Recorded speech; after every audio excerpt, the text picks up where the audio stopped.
Aujourd'hui, je vous propose de voir les 3 erreurs fatales au wedging qui privent beaucoup de golfeurs de bons scores. Puisqu'en effet, ces coups de wedge, c'est-à-dire toutes ces approches longues entre 30 et 100 mètres du drapeau, peuvent vous permettre de gagner énormément de points. Mais elles peuvent aussi vous en faire perdre beaucoup, puisque le principe du golf, c'est que un mauvais coup en entraîne souvent beaucoup d'autres. Et donc, lorsqu'on ne maîtrise pas bien ces coups-là, c'est-à-dire que ce soit des problématiques de dosage, c'est-à-dire de la capacité à envoyer votre balle à la bonne distance. Si vous restez 10 mètres court ou 15 mètres long, eh bien vous vous mettez dans une zone où potentiellement vous pouvez faire 3 putts.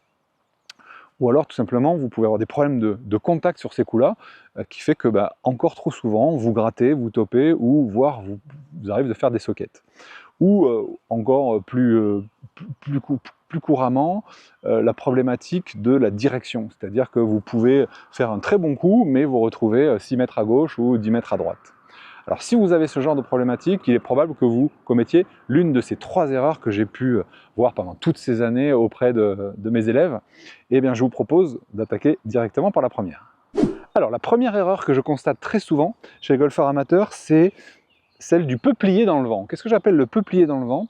Ça consiste tout simplement à déplacer sa colonne vertébrale de droite à gauche, vous voyez, et donc d'avoir un point bas de votre arc de swing qui va être variable, ce qui fait que ça peut entraîner automatiquement des grattes, des tops et en tout cas de toute façon détériorer votre contact dans des degrés différents à fonction de votre niveau.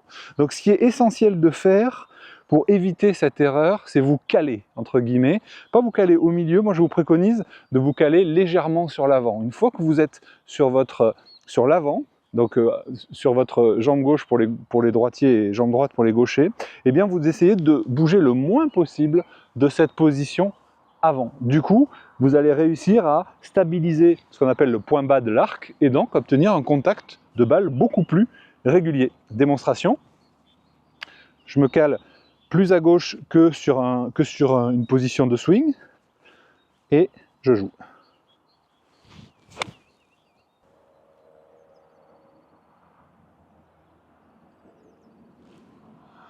Voilà pour la première erreur. Erreur fatale numéro 2, il s'agit d'une erreur qui va vous empêcher de doser correctement. Si vous êtes 10 mètres court, vous touchez la balle correctement, mais vous êtes 10 mètres court, 15 mètres long, vous n'arrivez jamais à trouver la bonne distance, eh bien il est probable que vous fassiez ce que j'appelle le release, c'est-à-dire comme pour un plein swing, vous fouettez votre balle au moment de l'impact, vous laissez la tête de club passer comme ceci à la frappe. Sauf que pour arriver à bien doser vos coups de wedge, vous avez besoin de contrôler la vitesse de la tête de club. Donc, pour contrôler la vitesse de la tête de club, si vous actionnez vos mains, ça va être beaucoup plus difficile que si vous les gardez stables, ce qu'on appelle les mains mortes. Et bien justement, ce que je vais vous proposer, c'est d'avoir ce sentiment d'avoir des mains à partir du sommet de votre backswing, qui va être plus ou moins haut, évidemment, en fonction de l'endroit où vous allez jouer. Là, j'ai 75 mètres à faire, donc du coup, je vais monter à peu près, je sais que je vais monter à peu près hauteur d'épaule, tranquillement. Et là, ce que je vais faire, c'est garder des mains mortes jusqu'au finish, et finir ce que j'appelle avec le finish parapluie. Le finish parapluie, si vous regardez tous les bons joueurs, terminent avec le club plutôt vers le ciel, ici, et non pas replié dans le dos. Démonstration, 75 mètres.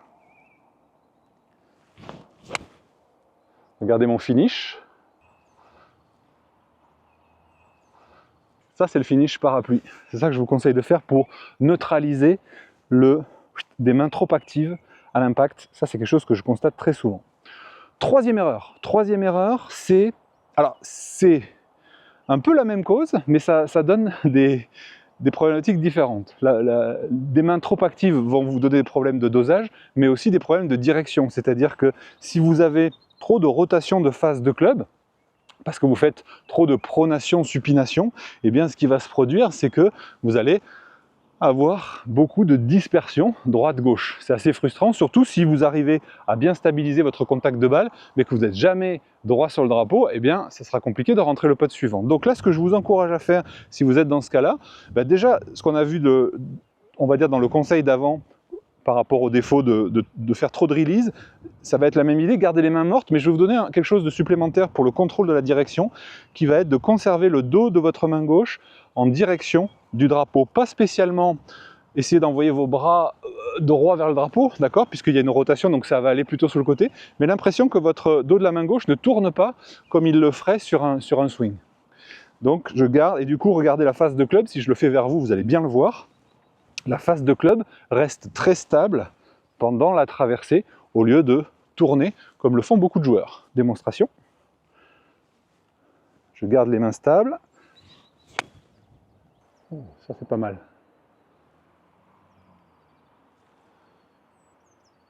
En contrôlant avec le dos de main gauche. Voilà les amis, 3 coups au drapeau. J'espère que ça fera la même chose pour vous.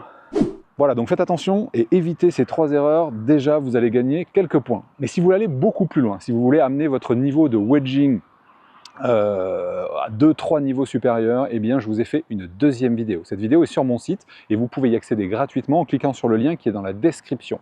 Pour y accéder, il faudra rentrer votre email. Pourquoi? Pour rejoindre ma newsletter. En effet, cette vidéo est réservée aux abonnés à ma newsletter. C'est complètement gratuit. Il vous suffit tout simplement de cliquer sur le lien, de rentrer votre email et on se retrouve tout de suite dans cette vidéo.